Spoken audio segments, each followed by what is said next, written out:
tema da minha mensagem hoje é da humilhação à exaltação, falando, óbvio, a respeito de Jesus Cristo, né? Filipenses, opa, o meu sumiu aqui.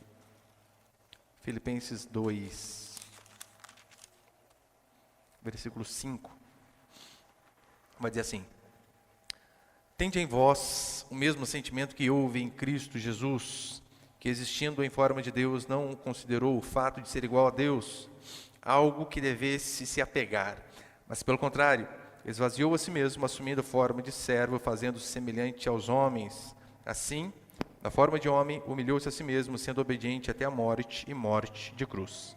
Por isso, depois da sua humilhação, Deus também o exaltou com soberania e lhe deu o nome que está acima de qualquer outro nome, para que ao nome de Jesus se dobre todo o joelho dos que estão nos céus, na terra e debaixo da terra, e toda língua confesse que Jesus Cristo é o Senhor, para a glória de Deus Pai. Amém. Acabou, né? Não precisa mais, precisa. Eu estou um pouquinho resfriado também, tem paciência, né? Dá umas puxadas assim de vez em quando aqui. Olha para cá. Para que eu e você venhamos a entender com mais perfeição isso daqui, que para mim é uma das passagens preferidas minha, né? Mas para que nós possamos entender, é necessário que você venha relembrar um pouco do contexto daquilo que estava sendo dito antes. Lembra? Paulo aqui está escrevendo para a igreja de Filipos, querendo encorajá-los, e porque mesmo aquele povo sendo um povo abençoado, tendo muitas e muitas qualidades, ainda havia algumas coisinhas que Paulo dizia: olha, se vocês querem ser perfeitos, por favor, andem aqui nesse caminho, porque eu só tenho elogios a vocês. E então Paulo vai dizer para eles: olha, se possível, eu peço a vocês que já são uma bênção, que vocês comecem a pensar concordemente, que vocês comecem a pensar uns nos outros, que não haja discussão, que não haja divisão na igreja, porque no capítulo 4 ele vai dizer que duas irmãs em Cristo, Sintique e Evódique, crentes, que estavam tendo atritos ali dentro da igreja. Então, por conta disso, ele vem e diz: olha, vocês precisam pensar mais uns nos outros. E ele diz que a única forma de nós vencermos essas diferenças que tinha na igreja de Filipos, e que tem em todas as igrejas, inclusive esta, a nossa, a única forma que nós temos de fazer isso, de vencer as diferenças, é através do amor mútuo, é através de pensar a mesma coisa, principalmente em relação à doutrina, devemos pensar a mesma coisa. E ele diz, para que eu e você venhamos de fato a vencer o orgulho, o egoísmo, que é a raiz desses problemas, que eu disse na última pregação, ele diz: vocês devem não fazer nada por rivalidade, vocês devem pensar mais no outro do que em si mesmo, vocês devem não se preocupar apenas com o seu próprio nariz, mas também se preocupar com o próximo. E o antídoto que ele vai passar é: considere os outros superiores a si mesmo. Sim, seja bom naquilo que você faz, mas não esqueça também de humildade. Isso é fundamental. Este é o antídoto para vencer o orgulho e a arrogância. Então, Paulo, aqui no versículo 5, ele dá de exemplo o nosso Senhor Jesus Cristo. Ele diz: sejam humildes, pensem nos outros, porque o nosso maior exemplo é isso que eu vou dizer agora. Então ele começa a descrever aqui do versículo 5 em diante. E é tão belo, né, quando ele começa a dizer aqui: tende em vós o mesmo sentimento que houve também em Cristo Jesus, que não existindo em forma de Deus, que existindo em forma de Deus, né, não julgou como usurpação ser igual a Deus, e por aí vai. É bem provável que isso aqui seja um cântico, porque os cristãos antigos, eles faziam sim. Um exemplo é o livro de Salmos. Eles compunham cânticos e eles cantavam para Deus. Então é por esse motivo, percebe que nós não inventamos nada no culto. O cântico é algo que Deus ordena, é algo que os irmãos do passado faziam, então por isso é algo que nós fazemos. E eles faziam isso como uma forma de adoração, de louvor a Deus, mas eles também faziam isso como uma forma de doutrina. Ora, porque o cântico nada mais, nada menos que uma doutrina cantada. Aí a gente já deve pegar aquele gancho, né? E relembrar sempre.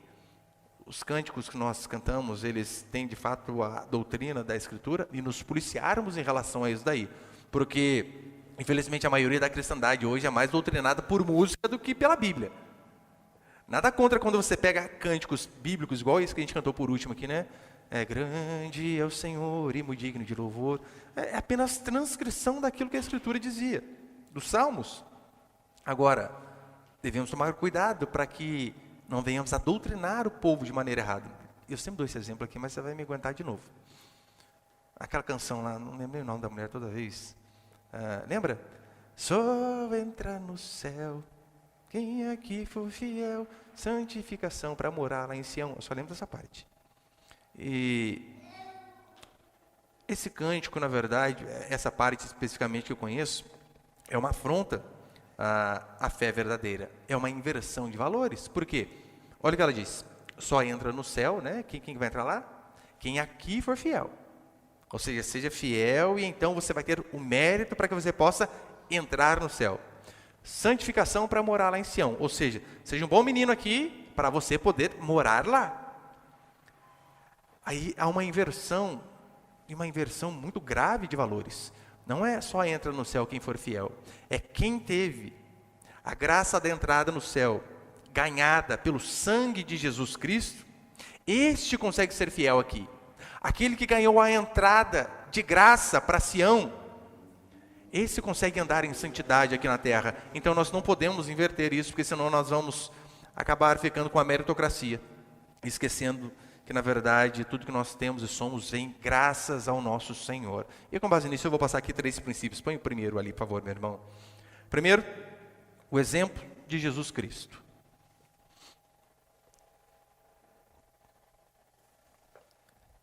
Uma saco gelada ainda, acaba comigo, né?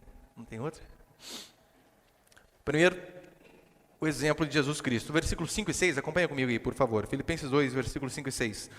Tende em vós o mesmo sentimento que houve em Cristo Jesus, que existindo em forma de Deus, não considerou o fato de ser igual a Deus, algo que ele devesse se apegar. Paulo diz assim para os filipenses, vocês precisam ter o mesmo sentimento que houve em Jesus Cristo.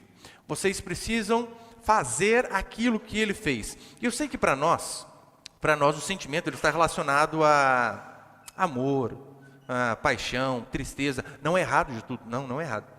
Só que o sentido aqui no texto é diferente. Eu acho que eu coloquei ali, põe ele, por favor. O sentido aqui no original, no grego, tem o mesmo sentimento, tem ali, né? No grego, né? Pornel ou fornel que se lê, é pensamento, entendimento. Ou seja, vocês devem ter o mesmo pensamento, vocês devem ter o mesmo entendimento para que a igreja possa andar em unidade. Vocês precisam pensar a mesma coisa. E ele vai dizer que para que isso aconteça, é de suma importância que nós não venhamos a ter uma opinião de nós, além daquilo que se deve ter. Que nós devemos ser humildes o suficiente para saber que mesmo sendo bom em algo, que a humildade deve permanecer, não devemos exceder o limite da modéstia. Porque se tem alguém que podia ser arrogante, era Paulo. Mas mesmo assim nós vemos ele sempre humilde. E que sentimento é esse que ele diz que houve aqui em Jesus Cristo? Lembra? Jesus Cristo ele sempre existiu em forma de Deus, ele sempre teve todo o poder. Mas ainda assim, o que ele faz? Mesmo sendo igual em poder, mesmo igual em majestade, mesmo igual em divindade, diz a Escritura que ele se humilha, que ele se esvazia. E por que eu e você podemos ter essa certeza que Jesus Cristo sempre existiu em poder, desde antes da eternidade? Leia Gênesis, Deus começa a criar o mundo. Então no versículo 26 do capítulo 1, quando ele vai criar o homem, ele diz assim, façamos do homem a nossa imagem e semelhança. Por que façamos no plural? Ora, se ele estava sozinho, né? Eu faço. Primeira pessoa, não, façamos. E ali o que se acredita, que se concorda de fato, é que a Trindade estava ali reunida, por isso o façamos. E aí você olha para Jesus Cristo, ele não considerou algo que ele tinha, a sua divindade, como aquilo que ele deveria ficar apegado, agarrado, mas o que ele fez, ele se desapegou, ele precisou abrir mão, ele abriu, sem reclamar. Se é por amor a vocês, se é por amor ao meu povo, aquilo que me é digno, eu simplesmente vou abrir mão. Agora, veja se o que acontece conosco, por vezes não é exatamente o oposto. Jesus Cristo vem e diz para mim e para você, abra mão do pouco que você tem, porque às vezes achamos que temos muita coisa. Pense no próximo, e aqui eu não estou me referindo só a dinheiro, Deus me livre, né? Isso não tem nada a ver, né? Aqui podemos colocar bens, podemos colocar status, podemos colocar títulos, gostos. Gostos. Vamos comer pizza. Daí, você sabe, olha, eu gosto dessa, mas ninguém gosta da que você gosta. Brócolis com bacon, não sei se você gosta, mas eu gosto. Mas calma aí, mas ninguém gosta, você vai... Não, então vai ter que ser essa aqui, porque vocês não gostam, o problema é seu. Gente, você não consegue abrir mão nem de gostos, de coisas simples. Quanto mais de coisas mais importantes. Que eu disse, não é um desprender apenas de bens, mas de tudo aquilo que a gente é. E repare se o ser humano é assim. O ser humano, ele detesta abrir mão das coisas. Ele detesta se desprender das coisas. Veja se não é verdade. Quantas mulheres cristãs, elas abrem mão de ter filho, decidem não ter, pelo simples fato de que, tendo filho, o corpo muda, não é mais o mesmo. Uma vez eu vi uma sessão de fotos de mulheres pós-parto, é horrível, horrível. E então muitas, por amor ao corpo, talvez à carreira, por amor à autoestima, onde já se viu passar por isso, não vou, daí prefere o pet. Mas não é apenas isso, não é apenas o corpo, porque o corpo pode voltar depois com muito custo, óbvio, né? Mas não é apenas o corpo que vai embora, são noites de sono que vão embora, paciência que vai embora, sonhos que vão embora, planos, queria viajar, à Europa, isso, aquilo, nasceu criança, acabou, não tem mais dinheiro, já era. E então, nós não conseguimos nos desprender daquilo que é natural para cumprir uma ordenança, que é sede fecundos e multiplicai-vos, porque não desapegamos de nada. E é óbvio, os homens também vão pelo mesmo caminho. E em relação a filho também é a mesma coisa. Por que muitos homens não querem ter filhos? Meu irmão, filho gasta de montão. Financeiramente, é um prejuízo. Psicologicamente, piorou. Só gasto. Eu lembro que uma vez, quando eu troquei de carro, né? Eu tinha um carro muito velho, agora eu tenho um velho. É uma evolução, né? Para mim é uma evolução. Era um muito velho, agora um velho.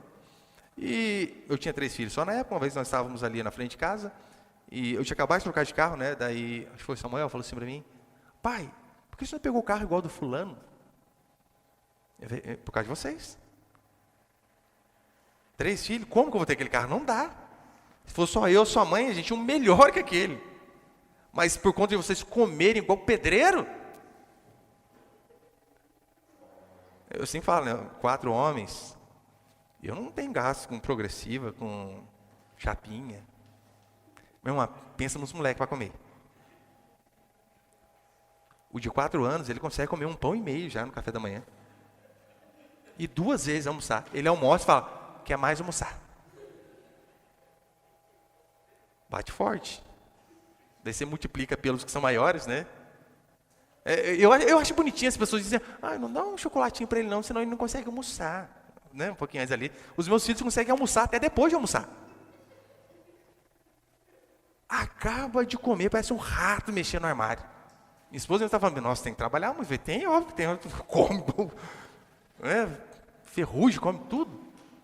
Então muitos pensam assim: ora, se eu tiver filhos, aquele sonho, aquele plano de trocar de carro a cada 2 anos, acabou. E a cada 10, e olha lá, né? Então não se desprendem de nada. Não conseguem abrir mão de nada. Por quê? Por amor às coisas materiais.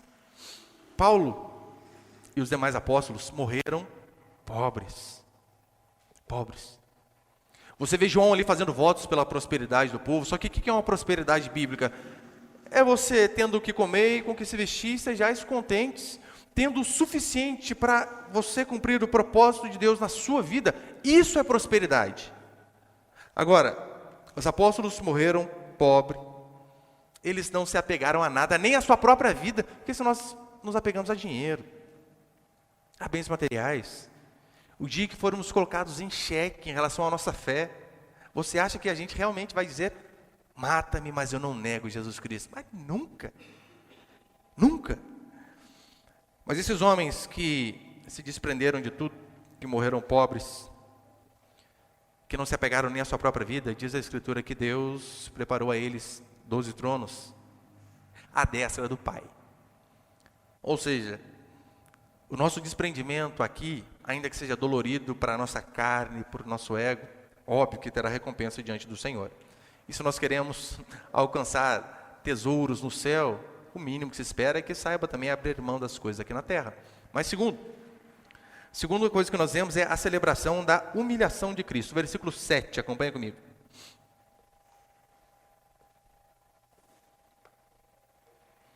A celebração da humilhação de Cristo, versículos 7 e 8, vai dizer assim: mas pelo contrário, esvaziou-se a si mesmo, assumindo forma de servo e fazendo-se semelhança aos homens.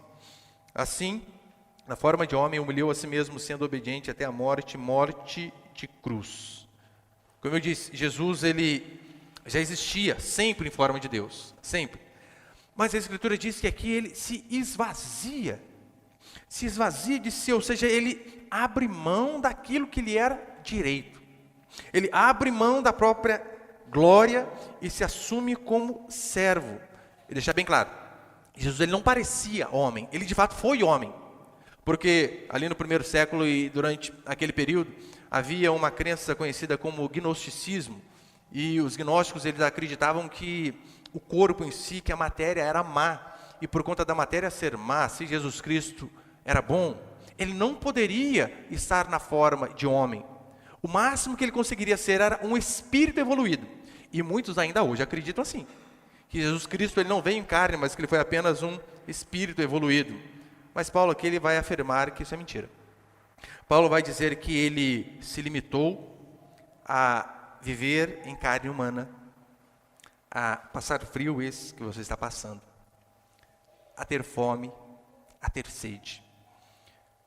Ele pôde ver pessoas falando as piores atrocidades dele, caluniado até o último. Como ser humano, ele foi traído, foi tentado e morreu. Por isso que Paulo diz, ele se humilhou, ou seja, ele experimentou a morte, que é algo apenas privativo a pecadores, porque não é isso que Paulo vai dizer em Romanos 6,23? O salário do pecado é a morte. Ora, se Jesus Cristo não pecou, por que ele iria morrer? Então, é isso que Paulo diz, ele se humilhou a ponto de experimentar algo que ele não merecia. E pior, não foi qualquer morte. Porque uma coisa é morrer com um tiro, morrer de causa natural. Mas põe ali, por favor, os dois que eu coloquei ali, o Cícero e o Sêneca, por favor.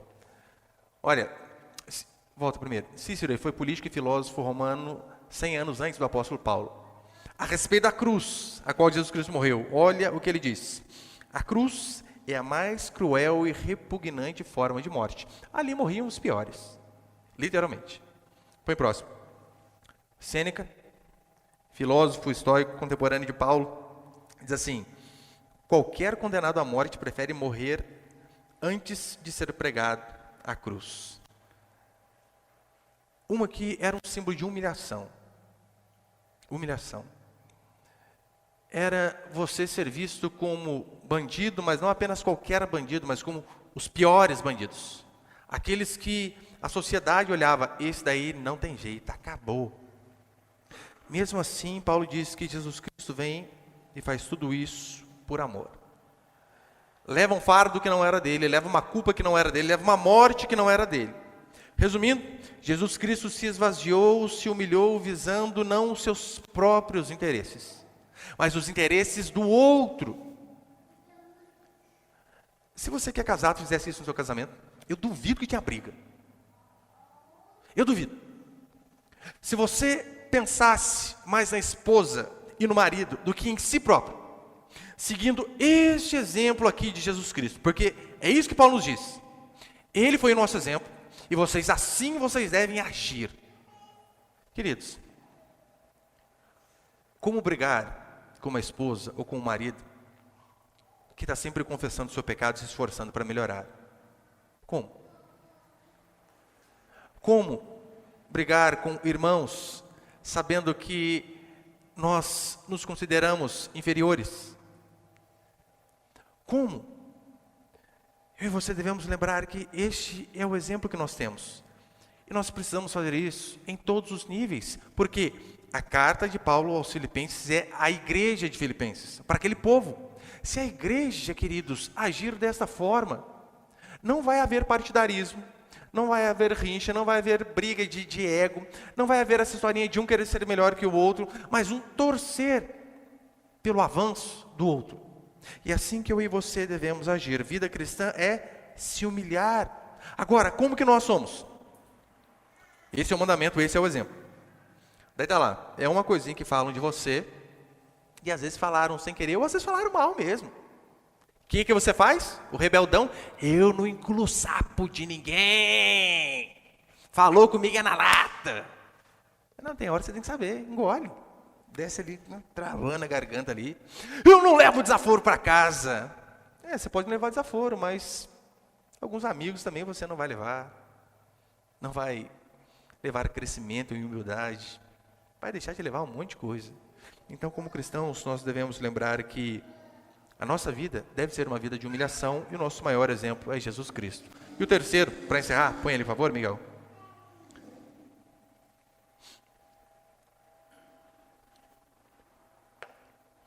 Terceiro e último princípio, nós vemos a exaltação de Jesus Cristo. Versículo 9, acompanha comigo, até o 11.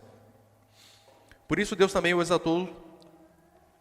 também Deus o exaltou com soberania. Ele deu o nome que está acima de qualquer outro nome, para que ao nome de Jesus se dobre todo o joelho de todos que estão nos céus, na terra e debaixo da terra. E toda língua confesse que Jesus Cristo é o Senhor, para a glória de Deus Pai. Cristo se humilha, se esvazia, abre mão daquilo que ele era de direito e, consequentemente, Deus o recompensa. Por isso o versículo 9 começa, né? Por isso, Deus também o exaltou. Por isso, se referindo àquilo que foi feito anteriormente. Deus o exalta. Em que sentido? Não foi apenas com a ressurreição ao terceiro dia. Não foi só isso. O Senhor o exalta, o ressuscita e o eleva à maior posição que este mundo e o cosmos pode ter. Ele é o Senhor de toda a terra e de todo o universo. Em segundo, Deus lhe dá um nome que está acima de todo nome. E aqui é interessante, né, que quando Jesus Cristo é chamado de Senhor, a palavrinha ali no grego é Kyrios, Senhor. E um dos motivos que muitos cristãos morriam naquela época ali é porque havia César e eles diziam, César é Kyrios. E aqueles cristãos, sabendo que o nosso Senhor passou tudo aquilo que ele passou, morreu e ressuscitou, ele é Senhor. Então, por conta do exemplo dele, eu não vou chamar César de Kyrios, não. Para mim, Kyrios, para mim, Senhor, é apenas um. E esse um é Jesus Cristo. E por conta disso, muitos ali acabavam morrendo. E ele termina dizendo que, ao nome do Senhor, todo joelho se dobrará e toda língua confessará que ele é Deus. Isaías, põe por favor ali, Isaías 45. Aqui é Deus falando, para você ver de onde que vem essa passagem. Olha o que Deus diz em Isaías 45, 23. Jurei por mim mesmo, a palavra de justiça já saiu da minha boca e não voltará atrás. Todo joelho se dobrará e toda língua haverá de jurar diante de mim. Deus falando dele e depois ele diz isso a respeito de Jesus Cristo, ou seja, para mostrar que ele e o Filho são um.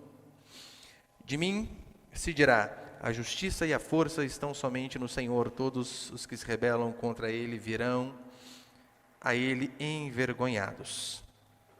Paulo vem e diz, todos um dia irão confessar que Jesus Cristo é o Senhor.